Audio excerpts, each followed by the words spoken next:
I'm sure many of you are familiar with this book. This was the first Guinness World Record book that I owned. I got it for Christmas.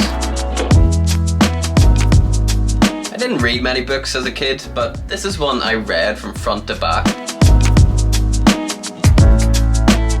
It got me obsessing about the possibility of being the best in the world at something. I'm still trying to achieve that in my sport, and I'm getting very close. However, there still was a dream to actually get a Guinness World Record. I'm gonna make that dream come true. Right, today is the day. I'm actually feeling like slightly nervous for this because I've never fully done this record before, and I guess that just makes it a little bit more exciting.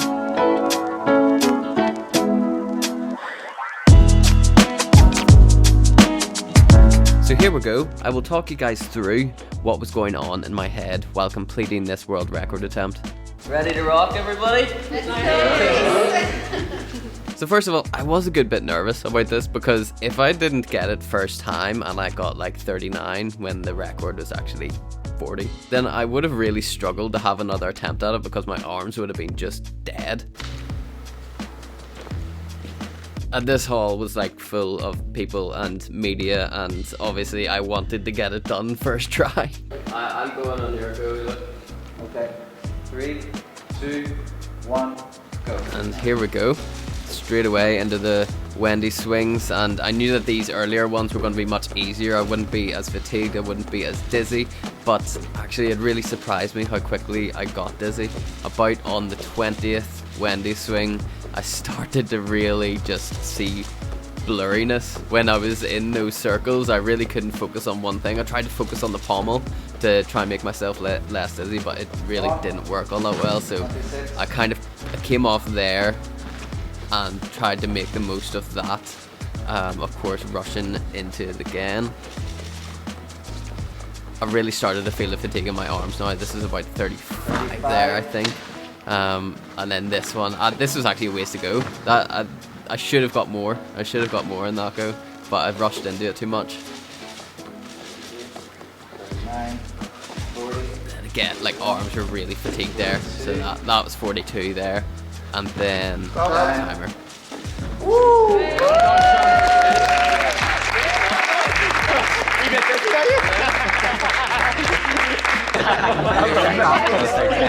guy? 42, official world record. Yay!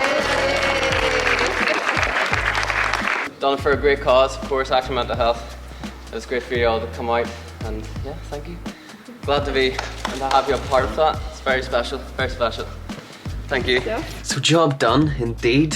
We hold the world record. What I'm currently doing now is submitting the evidence. So I had to have 2 witnesses, one of which needs to be a gymnastics expert, so that was the head national coach of Ireland, Luke Carson, just so that they can clarify on an official document that they did indeed see me do 42 rotations around the pommel horse. And we also have 2 official timekeeper statements as well, so there's 2 people there with a stopwatch timing that 1 minute exactly. So time to get this evidence compiled together and then sent off to the Guinness World Records. So we're back after a world record and 7 days off training. We're back in the National Gymnastics Training Centre in Dublin. I'm going to start off this week with some basics. I think that's going to be the kind of foundation of this week, is just getting them basics back and getting them very strong to then go into the bigger skills next week. But that doesn't mean that I'm going to do no big skills this week. If I feel really good, I might chuck in a couple of good skills. We will start with springboard work on floor. I always find this super useful for basics on floor because it means that you can't rely on the power from your run on floor. You have to rely on your technique in the round off, in the flick, in the setup into these skills, and not just the run into it, so that when you actually go to run into these skills, they are super easy to complete on floor.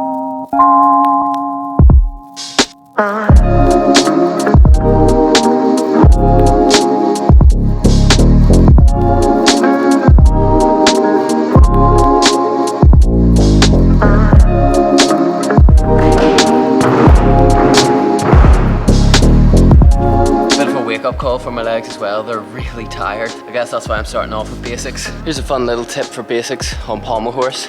Speed play. Changing the speed of the circle is such an important thing to be able to do on pommel horse. With different skills, they require different speeds of your circle. So if you can adjust that at will, then that's a very, very positive thing. So I try and do the slowest circle I can do and also the fastest circle I can possibly do.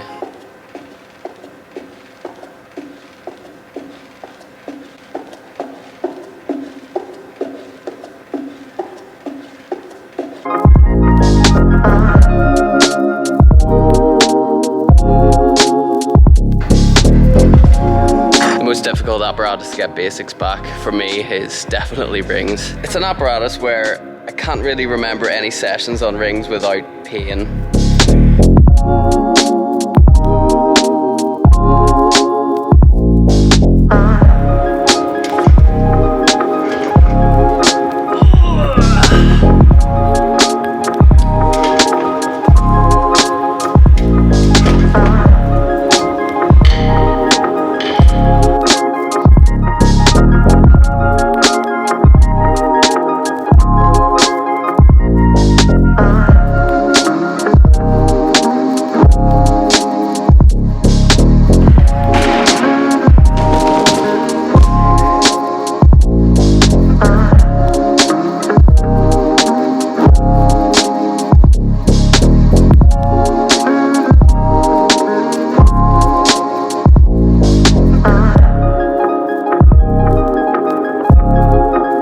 So I think I shall leave that video there. I hope you've enjoyed it. We achieved a Guinness World Record, which is a lifelong dream of mine. And we also got started back into training, which I love doing every single day. If you would like to donate some money to Action Mental Health, the link will be in the description. But other than that, I cannot wait to show you guys more training content. It is very exciting times. So I hope you stay positive, keep smiling, and I'll catch you in the next video. Peace.